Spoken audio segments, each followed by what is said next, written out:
విద్యార్థులు సేవాలాల్ జీవితాన్ని ఆదర్శంగా తీసుకోవాలని ఎమ్మెల్యే శ్రీ గణేష్ అన్నారు. కాంగ్రెస్ సర్కార్ సేవాలాల్ జయంతిని అధికారికంగా నిర్వహిస్తోందన్నారు. కంటోన్మెంట్ ప్రభుత్వ గిరిజన సంక్షేమ పాఠశాలలో సంత్ శ్రీ సేవాలాల్ మహారాజ్ జయంతి వేడుకలు ఘనంగా నిర్వహించారు.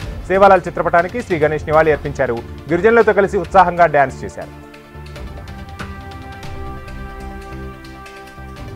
చెర్లపల్లి చక్రీపురం చౌరస్తాలో శ్రీ సంత్ సేవాలాల్ జయంతి ఉత్సవాలు ఘనంగా నిర్వహించారు. చెర్లపల్లి డివిజన్ కార్పొరేటర్ బొంతు శ్రీదేవి యాదవ్ హాజరై గిరిజన బిడ్డలకు శుభాకాంక్షలు తెలిపారు. సేవాలాల్ను ప్రతి ఒక్కరూ ఆదర్శంగా తీసుకోవాలని పిలుపునిచ్చారు.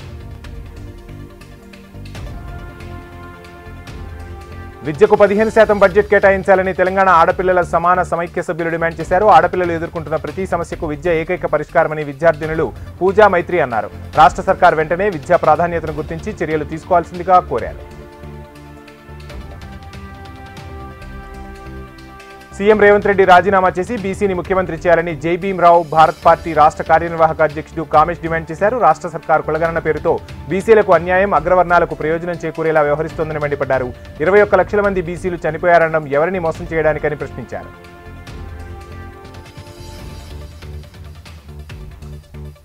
విద్యుత్ శాఖలో వివిధ విభాగాల్లో పనిచేస్తున్న తమను ఆర్టిజన్లుగా గుర్తించాలని Telangana state power employees union రాష్ట్ర అధ్యక్షుడు ప్రమోద్ కుమార్ డిమాండ్ చేశారు. ఎన్నో ఏళ్లుగా అతి తక్కువ జీతాలకు పనిచేస్తున్న సెక్యూరిటీ గార్డులు, హౌస్ కీపింగ్ వర్కర్లను పట్టించుకునే వారే లేరన్నారు. ఈ నెల 20న చెలో విద్యుత్ సోదా కార్యక్రమం విజయవంతం చేసేందుకు జీటీ